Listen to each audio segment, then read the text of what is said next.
Good evening, everyone. Welcome to On Deck. I'm Russ Morgan. I'm here with the co-host of Touchdown in Paradise, Peter Gallagher. Pete, how we doing tonight? Dude, living the dream, bro. I mean, it's not the nighttime yet. As you can see, it's still a little bright behind me good out here on the afternoon to West you. Coast. But no, I'm doing good, man. I think this is my first podcast, or maybe second podcast of the year in general.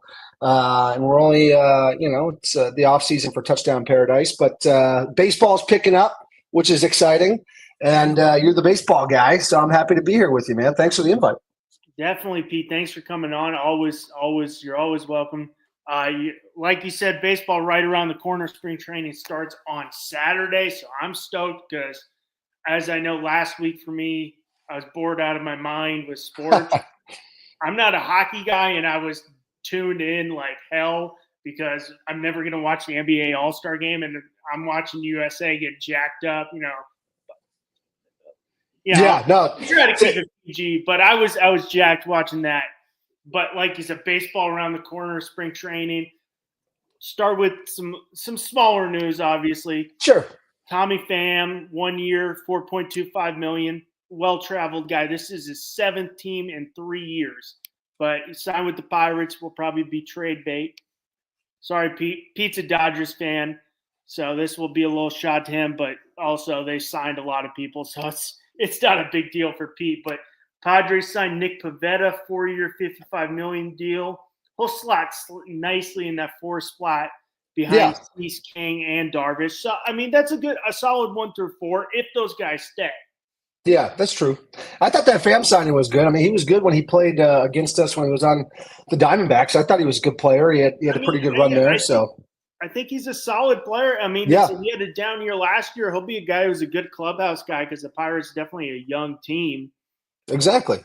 So Jacob Junis signs with the Guardians on a 1-year deal. But the big news last week we got, and like I said last week, it feels like every time I do a podcast on Wednesday night, about 30 minutes later, some big guy signed. So like the week before, it was Alonso signed like 45 minutes after he got off. And now, like 30 minutes later, who signs? Alex Bregman signs with the Red Sox, 3 years, $120 million. He can opt out after the first year, but he has $60 million deferred. Pete, what do you think of this deal? The first thing that came to my mind was a player on a team I hate going to another team that I hate. So, like, I still hate him. But I'm sad to see he's going to be teammates with my guy Bueller, one of the dudes that cheated the Dodgers out of the World Series. They're going to be teammates now, but it's fine. I was actually just thinking what's Rafael Devers going to do? Because don't they both play like third base, right?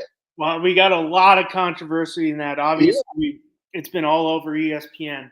And I saw Alex Cora basically said, didn't he just say, oh, well, he didn't get his contract when I was here, or what? I don't know what the heck he said, but I was like, all right, so you're not really giving him a whole lot of confidence. Basically, it tells me Bregman's going to be playing third base, which he should. We'll get into that, but I mean, I was pissed being a Yankees fan, being a baseball fan in general. I usually don't jump in and chime in on Twitter too much. I try to stay away from I'll put my stuff out and stay away from the comments. I finally chimed in and I was like, what they really should do is they should move Tristan Casas, who's their first baseman, to DH, try to get rid of their DH, move Devers to first, and then put Bregman at third, who is a 2024 Gold Glover.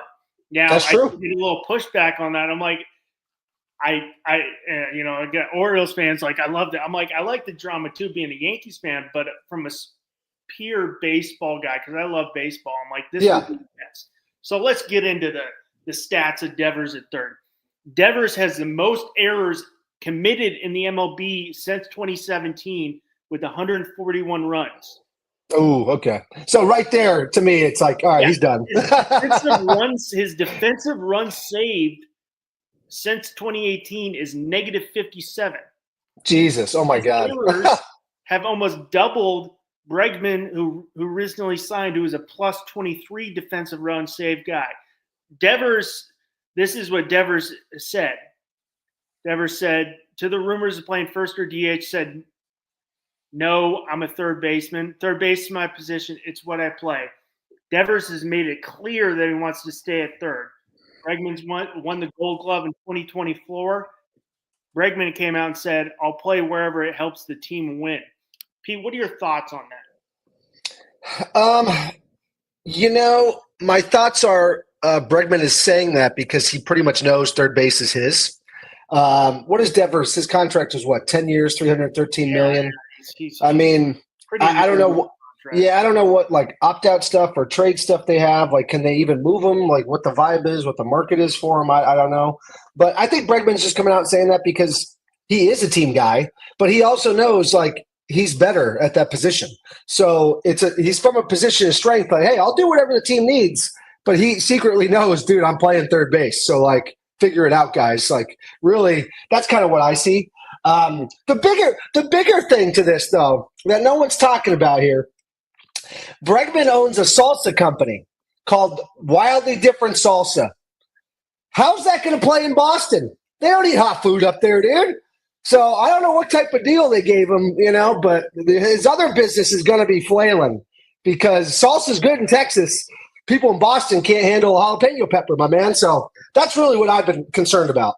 Well, he'll take his 1 year, $45 million, and then hit the market next year again. Yeah, that's true. That's true. I mean, unless he wants, 3 years, $120 million, that's a pretty damn good deal. And he's got, six. It was like he's getting like $35 million from 2045 on. So I mean, if he stays, but I mean, I'd say we had the same thing. I'm like, Gleyber Torres came out. We traded for Jazz Chisholm, who was played a good third base. Yeah, scared me at some times, but played a good third base for a guy who has never played third base before. Yeah, second baseman. So we traded for Jazz Chisholm, and the idea was Cashman traded for Chisholm to play second base. And Gleyber Torres comes out and says, "No, I don't play third. I'm a second baseman." And look what happens in the World Series. Fucking couldn't hit shit. And then what is it? Ohtani had the error at third. Yeah. No. Ohtani gets that triple in game one, but that was a bad throw from Soto, and then a weak defensive play from Gleyber Torres because he doesn't want to get in front of the ball. They wouldn't have ever tied the game up if he takes a freaking step off the base and gets in front of it, and that's why you're my bot. So yeah, I'm with you. Another thing it just shows to me, and I feel blessed as a Dodgers fan. I haven't always felt blessed because every year we're predicted to win and we don't win, and it's excruciating. But it is what it is. But I will say, the entire time I have been a Dodgers fan, which has been a little bit over a decade, the way that they have the team playing, everyone plays every position, or they can play any position. There's no, hey, I'm not doing that. Like, so when you're talking about this, multiple teams, your team, the Red Sox, like when dudes are like, oh no, I don't play that position. To me, it's like, well, you're a baseball player, right? So figure it out. Like the Dodgers have the entire roster and dudes in the farm system and coming up play multiple positions. So it's funny to hear this because like we don't have to deal with it. And I thought it was more common just around the league, but apparently it's not. But the way I look at it, it's like if A-Rod and Jeter can figure it out and coexist and whatever, like these guys should be able to figure it out. Like, come on, I mean, you're all getting paid tens of twenties and millions of dollars a year. Figure it out, dude. It's just hearing these millionaires whine. I'm sorry. Yeah, it's annoying. Bregman, I know I've always liked Bregman. I'm a college guy from LSU. He's great. Yeah. I know he can play second great because he played short in college and second. Sure. But this guy's a Gold Glove third baseman. Well, that's the thing. He's elite at it. It's not like he's just good. He's elite. He's ranked 6th in defensive run saves. I'm like, Devers is a phenomenal offensive player. But you see those stats, I'm like, terrible. Terrible. Do you want to be 81-81 and miss the playoffs again, or do you want to be because like, hey, don't get me wrong, I hate fuck the Red Sox, but baseball is better when the Yankees are good, when the Red Sox are good, when the Dodgers are good. The game of baseball is better. So also, as a pure baseball fan, like it's a better when those teams are winning, And I know first base is a different position, obviously, but like, you don't work as hard as third base does. So if you're Devers, why wouldn't you be like, yeah, dude, I'll catch some balls at first, dude. I'm chill with that. Like, like, I don't know. To me, like, of all the places he could go on the field, that is the easiest one. So, like, why not just do it and then, like, have your team be stacked? Kind of. I don't know. I don't get it. But Bregman should play third. Well, And I don't like the guy, but he should play third. The Dodgers definitely. I mean, you're bringing that up about you don't have these problems. It just comes from top down. And Dave Roberts, even though I have my issues, had my issues, I like him now. I think he's changed, but it comes from him, and it definitely helps when you have guys like a Clayton Kershaw. You have guys like Kershaw's a Hall of Famer. You have guys like Mookie Betts there. You have guys like Freddie Freeman, who are. You watch Betts. Betts plays with his ass, 100% all the time, and this guy's one of the best players in the game. So it's easy to do that. And again, you got Freddie Freeman, who's a guy hobbling on one leg, hitting out of his mind in the playoffs, and he can barely walk. Yeah. Well, and Muncy plays third now, but he was playing first, and he's kind of built like Devers. He's a big dude, and he was great at first. So, like, to me, it's like the first to third is probably I see that more often than like second to first or whatever. But to me, it's just like you don't got to run as much. You're mainly catching the ball from dudes throwing it to you. You're not always taking them off the hop or whatever, So, like, why not just go to first? I mean, Bregman is better. Like, literally, just show him the stats. Be like, dude, he's better. We have a better chance to win. And if Devers isn't a winner, then you kind of know maybe we got to get him out of here. Yeah, speaking of that, you probably get some nice prospect. Also, I was thinking on the Red Sox have the number one farm system in Major League Baseball, and they do have two very good infielders, Kristen Campbell and Marcelo Mayer. Mayer would probably be third base because he's a bbigger guy, but Campbell's ready. Why not get him in there? Because these teams love their farm system. I'm sick of it. Like, I like do whatever to help your team win. Do you want to be in October? Do you want to win a World Series? Bregman will give you the best chance to win because of his defense, and like we saw in the World Series, defense played huge. Oh, yeah, man. Like, the amount of errors that you just mentioned that Devers has committed since 2017, it's like, dude, if he's going to be in the playoffs, he's going to commit some errors. Like, that's what he does. So, and in the playoffs, you can't have that.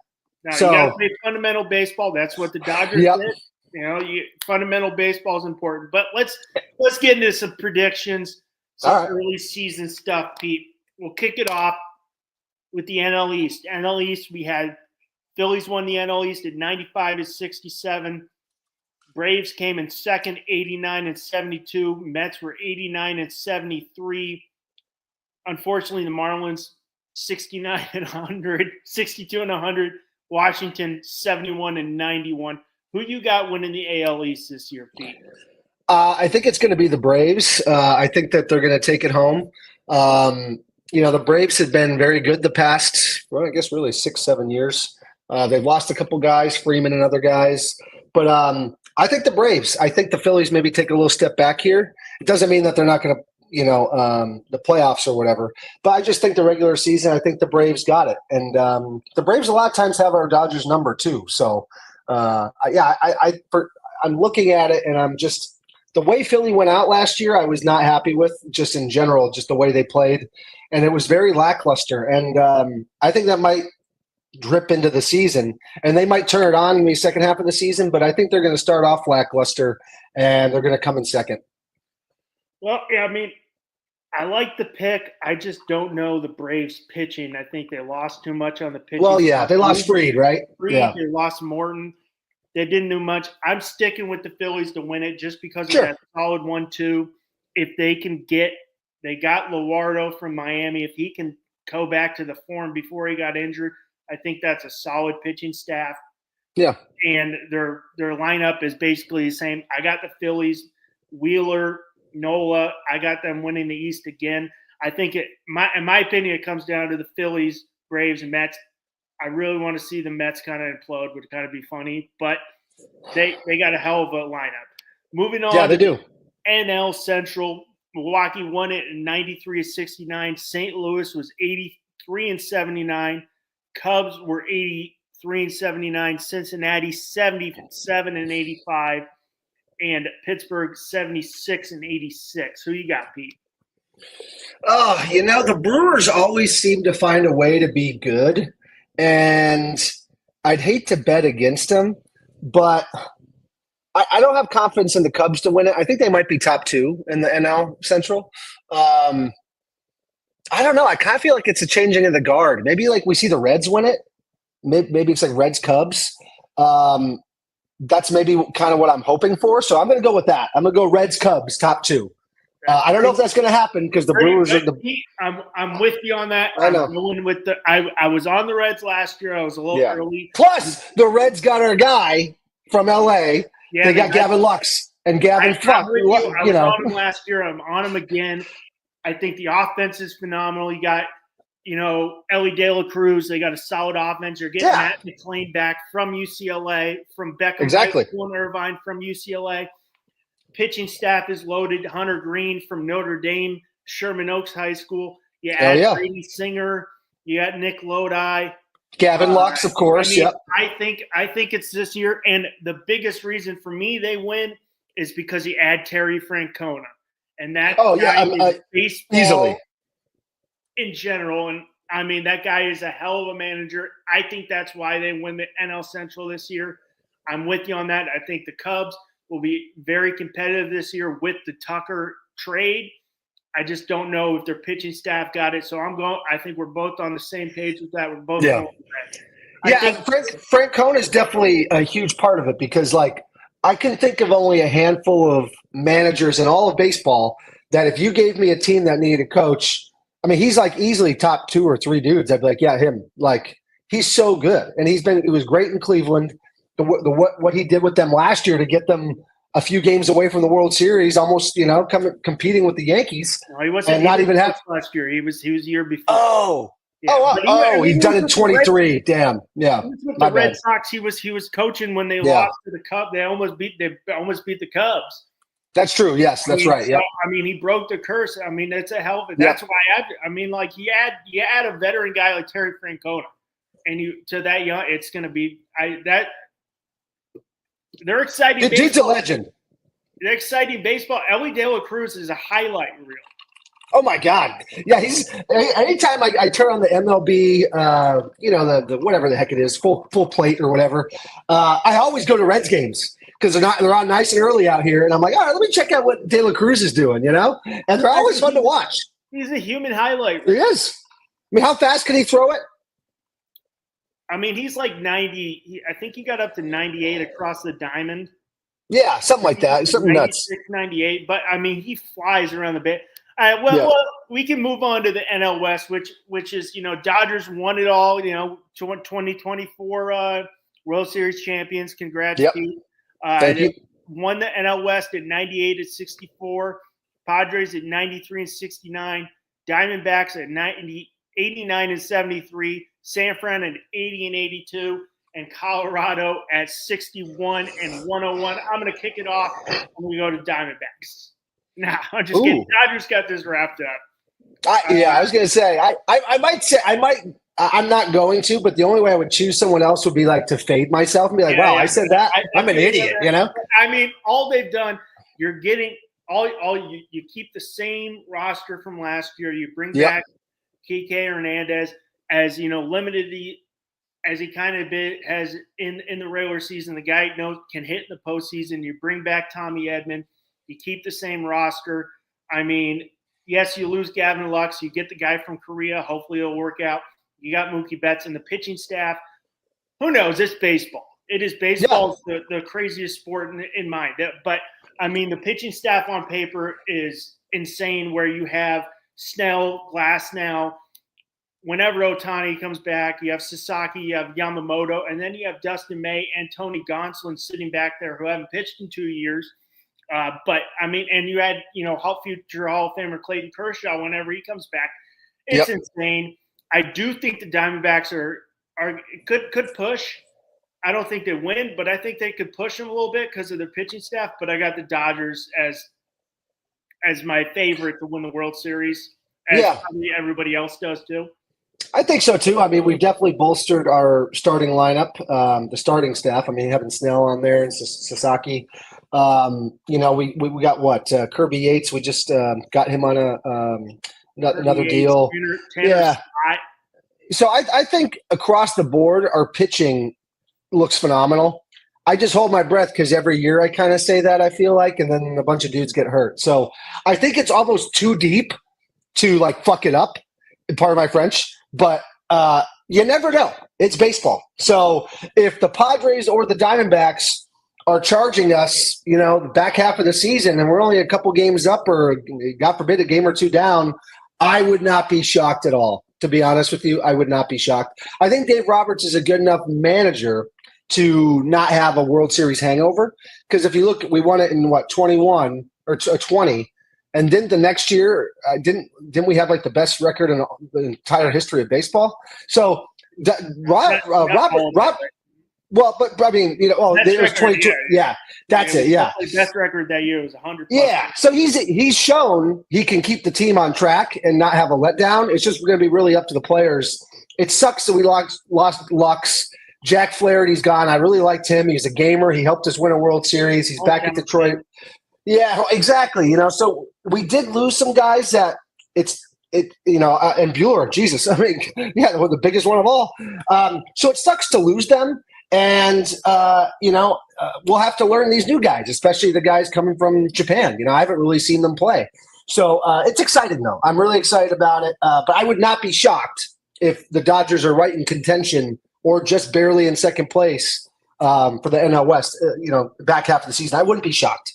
I mean, I was watching MLB Network, and they're showing the Dodgers. They have 10 starting pitchers, and that's not even. I know. 5 guys. You got Kershaw, you got May, you got Gonsolin, you got Evan Phillips, you got Landon Knack. Yeah, okay. But if we just take the dudes who are always hurt, May, Gonsolin, you can start knocking them off right now and almost just assume they're going to be hurt. So that's how I'm looking at it. I'm just going to assume they're going to get hurt. Glasnow has one of the best pitchers in baseball if he stays healthy, but has not been able to stay healthy. Yeah, dude. So I'm already looking at it. I'm already kind of handicapping it, looking at all right, I plan on these dudes probably missing a good chunk of the season. I feel like honestly, we don't know what we'll get offensively from Shohei because he's going to be true. I think exactly going to be phenomenal still, the guys. But I mean, what will that take away offensively? I think he should just be off, a hitter. But I know that's he's going to try. The guys. That's what I think too. Competitor. Did you see the news that what ended Dustin May's season was a piece of salad got lodged in there and ripped something in his throat? Oh my God! No, are you serious? Yeah. What the? We got a pitcher here who can't eat salad. What the heck is going on, dude? But I think everybody's on the same page. They're the odds-on favorite to win the World Series. Everything they did, but it's baseball. I mean, nobody would have guessed the Nationals would have won in 19 or the Braves in 21. So I mean, it's baseball. And the Dodgers are always in that. They're in the same position they always are, and we don't always win it. Since 2016, the Dodgers have been a very competitive team, and you brought up their scouting department. The reason they're able to get these guys before everything that happened the last year is because they're scouting. I mean, you saw they got Machado, they got Scherzer. They're getting all these because they have a strong farm system. From depth. Now you see the contracts will start catching up, but whenever the deferments end, they'll be feeling it. But hey, you win 2 or 3 World Series, who cares? Yeah, the other thing I wonder too is as we go into this next decade of Dodger baseball, from now till 35, those contracts that are deferred, right? It's still a contract, and the money is proportioned the way it is, right? So if we just get halfway through and we're dude, let's just trade one of these dudes. This is a dumb question because I'm sure the answer is, of course, whoever we trade them to, they're going to have to pick up all that deferred money, right? I don't know how that works. I don't think so. I don't either. But part of me's thinking all right, let's give them 5 years and then ship them off while they're still good, and we don't got to worry about it. Put that tax bill on someone else. That tax bill is high. They're paying 50 cents on every dollar. But I mean, new year, baseball is a freaky sport. Anything can happen. But I mean, on paper, right now, odds-on favorite, just like last year. Going into the AL, Houston won the AL West at 88-73. Seattle was 85-77. Texas 78-84, and the A's at 69-93. I'm gonna let you go first, Pete. I think it's going to be the Rangers. I mean, the Astros losing Bregman. I mean, that team's kind of a shell of what it used to be. I think the Rangers. I think they're going to be up there, and they're going to get the job done in that division. I don't really think it's going to be I don't think they're going to have too much competition from the Astros, and I don't really think that the Mariners, Angels, or Athletics are going to be anything to write home about. So to me, this is one of the easier ones to pick. I think it's going to be the Rangers easily. That's a good pick, Pete. I'm going to go with I'm actually on Seattle because of their pitching depth. I think they're getting another full year of Randy Arozarena. Hopefully, you get Julio Rodriguez coming back for a full year. I like their pitching depth. I think the Rangers is a solid pick. I think the Astros are finally starting to get that come down where they're losing those core players. They finally shipped off Tucker. Got a solid third baseman. I mean, you lose Bregman. You lost Correa. You lost exactly. You lost what's his name? Springer a couple of years ago. Springer. So I think it finally catches up. I'm going to go with Seattle. All right. That's a good pick. I like Seattle. I think AL West is kind of wide open, though. I don't think there's one or two teams that are favorite. I think it's a wide open division. Shoot, maybe the Angels won it. All right, that's true. But I think it's a wide open. But I think I think it's Houston, Seattle, Texas. I got Seattle. Pete, you got Texas. Yeah. Won the World Series a couple of years. So I mean, they definitely made, and they came from wild card. Going to the AL Central, Cleveland won it at 92-69. Kansas City 86-76. Detroit 86-76. Minnesota at 82-80, and Chicago with the terrible 41-121 with most losses in MLB history. I'm going to kick it off. I'm going with the Royals. Oh, wow. Okay. Kansas City. I loving what they're doing. I think even though they don't have a big superstar in the pitching depth, they got solid pitching depth. I love the Jonathan India trade. I love the young guys. I think it's this year. I think the Tigers are one more year away from winning the AL Central. I think that right there. I think, my opinion, it's Royals Tigers with the best pitcher in baseball. Yeah. But I got the Royals. I like what they're doing. I got the Royals winning the Central. Okay. I'm going the other team. I got the Tigers. I think what they did in the playoffs last year, they got Gleyber Torres. They got a good pitching staff. They got my boy Jack Flaherty back. They got a really promising young kid in Parker Meadows out there in center field. I think the Tigers are going to be good, man. And I lived in the Detroit area for 12 years when I was a kid. So I wasn't like Tigers weren't like my team. But I rooted for him. I wanted him to do good. Comerica Park's amazing. I feel like the MLB is good when the Tigers are good because it's such a good market right there. So I think they're going to win it. I think they're going to come in first there. I think your team's going to come in second. So I think it's going to be top two right there. Tigers, a great coach there, and AJ Hinch obviously won a couple World Series with the Astros. So you got Tarek Skubal won the Cy Young, and you had exactly Larry, Gleyber Torres. I think, and they got a lot of good young guys. Baez, if he ever comes back. Yeah, well, that's true. Yeah. Well, going into the AL East, we got the Yankees won it at 94-68, Baltimore at 91-71, Boston 81-81, Tampa Bay 80-82, and Toronto at 74-88. I'm going to kick it off. I'm going Baltimore because I'm fading myself. I can't. Okay, I was going to say, come on, dude. I can't say it, and then I don't want to put that pressure on my team. Sure. I think the Yankees win it. I love what we did. Adding Devin Williams, adding Max Fried, adding Cody Bellinger, adding Paul Goldschmidt, going heavy on that defense. Bellinger, a Gold Glove center fielder. I love it. But I can't come to myself and say the Yankees because then I'm going to kick myself in the ass. So I'm doing what you're doing. I'm fading myself. Yeah. No, that's smart. I think it's going to be I think it could be the Orioles in second, but I think somehow the Red Sox are going to kind of figure it out as the season goes along once they start gelling and all that stuff. And based on their roster, I think it's going to be Yankees 1, Red Sox 2. I mean, yeah, adding Dodger legend Bellinger. I mean, I kind of wanted us to re-sign him, but obviously we can't have everyone, you know. But no, adding him, Max Fried. I mean, the Yanks are stacked, dude. You know, and you got rid of Soto. He couldn't play any defense anyways, to be honest with you. So like addition by subtraction, to be honest, to me. I think you guys are going to be good. So I think the Yankees are going to win it, not handily, maybe by 5 or 6 games. I guess that might be handily. I don't know. But I think it's going to be them and then the Red Sox in second. But the Orioles are going to be there. I think they're just going to fall off a little bit, kind of what they did last season in the playoffs. I mean, the Red Sox are right there too. The additions, you add Garrett Crochet from the White Sox. You add Walker Buehler. We all saw what he did in the playoffs. You add Alex Bregman, and you have a lot of good young core players. So, I mean, I think I wouldn't be surprised if the Red Sox win, but I do think the Yankees end up winning. But I'm saying Baltimore on the record, and I hope I'm wrong. Sense. Yeah. If I'm wrong, hell yeah. Yeah. But I mean, Baltimore does win it. Baltimore's cool. I love the city of Baltimore. I've been to a game at Camden Yards. Like, the fans are great. Natty Bows are delicious. Old Bay's amazing. So if Baltimore does, I'd be happy to. I mean, they got a good young core. I just don't think they did enough pitching-wise. In the offseason, yeah. They didn't add any pitching, and you lose Corbin Burns. So, I mean, do you have a couple wild card teams in the NL? Who you got in the wild card?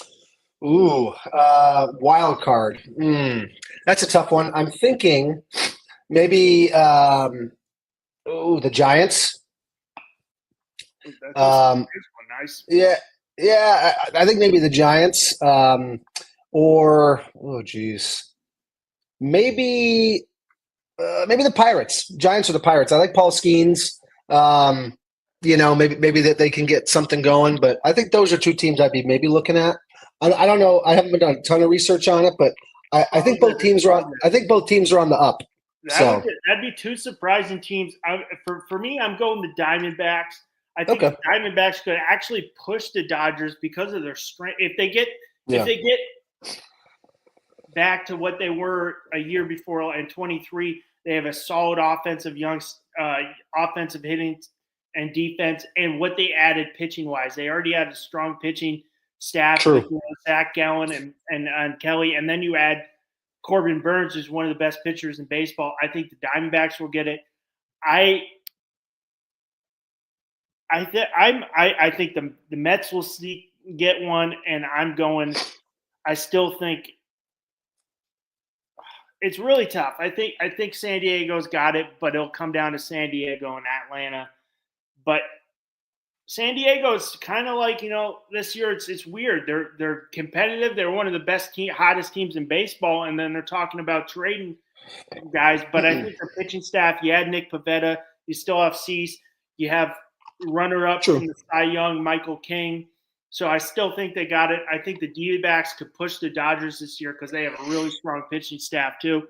That's true. Going to the AL for me will be – I'm going with the Red Sox. I think they get it in. I'm going with the Tigers again. And my third is going to be really tough, but I think Baltimore gets it. But I think 2 from the Central and 2 from the East, and the West can, have that nice weather. Yeah, I could kind of see that, to be honest with you. I think the Orioles, the Royals, because I picked the Tigers to win the AL Central. So, yeah, I'm thinking maybe the Orioles, the Royals, and possibly the Guardians. But we'll see. Yeah, we'll see. Well, moving into some end of the year postseason awards here in the NL. We got NL Cy Young. We got top 5 favorites. We got Paul Skeens at plus 220. We got Zach Wheeler at plus 700. Blake Snell at plus 800. Sale at 1100.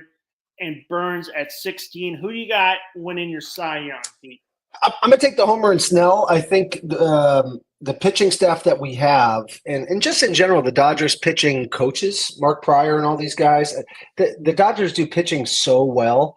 I think Snell's going to be firing on all cylinders, man. So I'm going to take Snell. If I didn't take him, I'd probably go Skeens just because he's a lot younger and he's kind of built for this lifestyle right now, where Snell's a little older.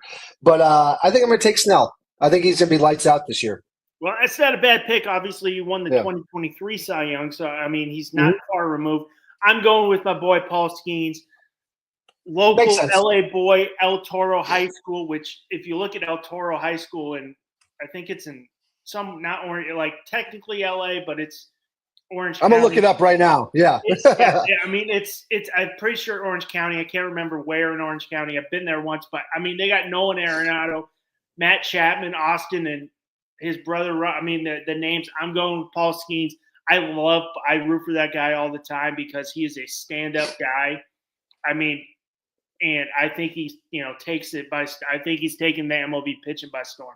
I'm going with Skeens, but Snell's a solid pick too because they do a solid job pitching depth-wise.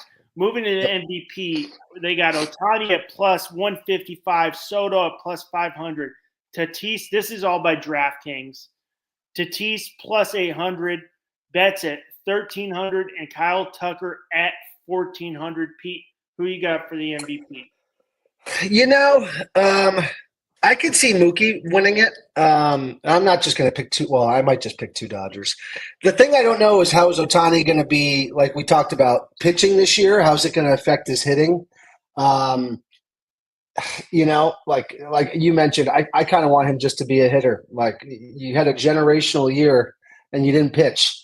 So like to me, it's like, why not just keep doing that? But I think he might win it just simply because he will be pitching. And if he pitches lights out, that's just like, I mean, when's the last time that's happened? So I'd say Mookie or Ohtani's going to win it. That's kind of what I'm thinking. I'm with you too, Pete. I think Mookie wins it. I can't see Ohtani matching the year he had last year, which was the best offensive season we've ever seen in baseball. I don't see him matching that. And I think the pitching will take a little away. Not much. It will. He even hit great. It definitely will, though. It definitely will. He was a great hitter in Anaheim. He was pitching too, so not much. But I don't see him following up that season with another great one. I think Mookie stays fully healthy and gets it. I can't see Tatis or Kyle Tucker in there. Maybe Soto, but I think Soto's numbers he'll have a good average number, high walk, good. It's not going to be the number. So I'm with you on Betts. We'll see what Ohtani does with pitching.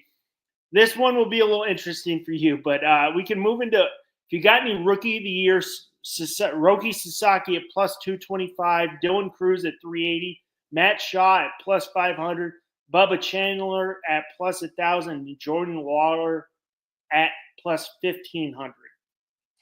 Not to go with the Dodger again, but I think I'm going to take Sasaki. I mean, I think he's going to be a stud. I mean, just kind of like Ohtani was a stud when he came over here. I think he's going to do the same thing. And I mean, he's got a mean curveball, fastball. I mean, the dude's cutter. He's got everything. So I can't wait to see him.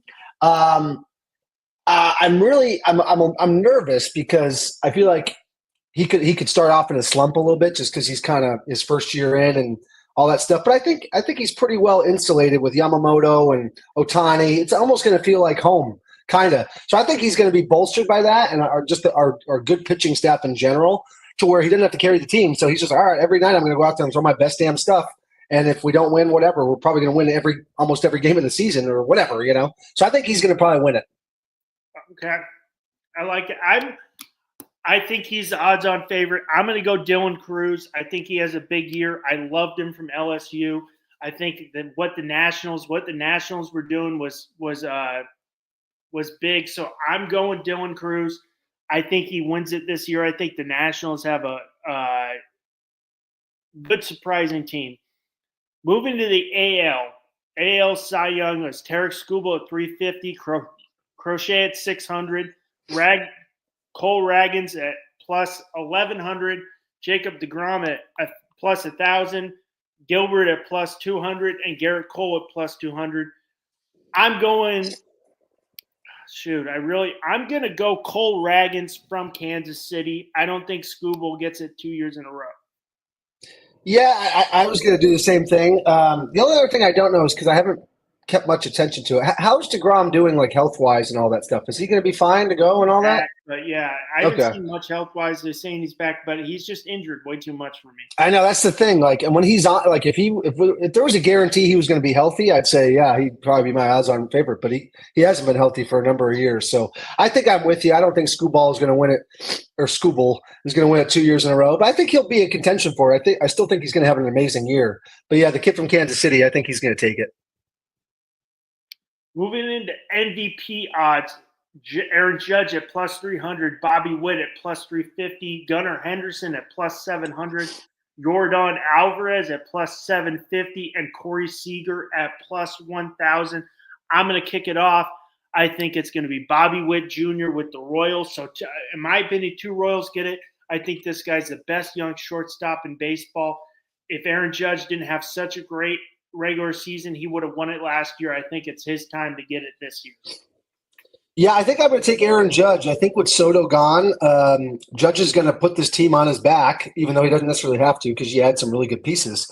But I think he's just going to have like a statement year. I get the vibe like after what happened in the playoff in the World Series, and just leading up to that, him not hitting well.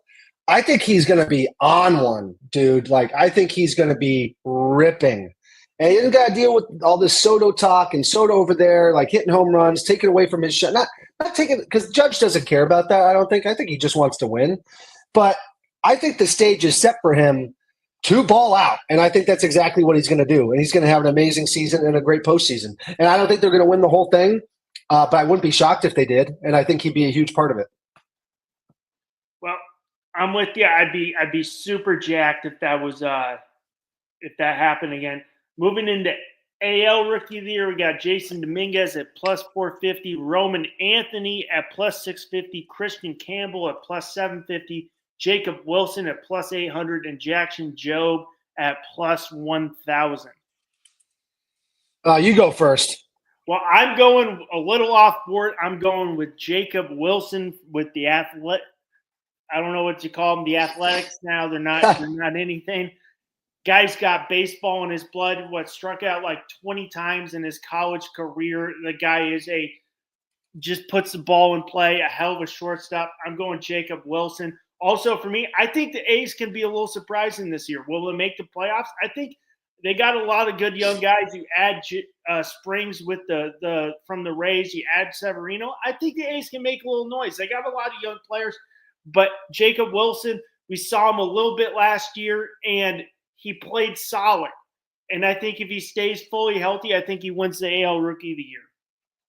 Yeah, and I'm going to go with Roman Anthony. I don't have any major insight on it. I just know that I think the Red Sox are going to be good, and I think he's going to have an amazing year. He's going to, have a bunch of World Series winning guys on the team that are going to mentor him too, with Bregman and Buehler and those guys. So I think he's going to have a great year. I could kind of see him coming out of nowhere. I guess not nowhere because he's on the potential list, but I could see him winning it. Yeah, I think that's a solid pick. I just don't know when he comes up. In my opinion, I think Jacob Wilson will be up there right off the bat. I don't know when they bring him up, so that full year. But that's a solid pick. He's, one of the best prospects in baseball. Pete, want to thank you for coming on tonight. We appreciate you having us. Let me know if you ever want to come back on. You're always welcome. Guys, man. Hell yeah. It was a great time, guys. Everybody, thank you for everybody tuning in. Please remember, like, comment, subscribe, smash that like button.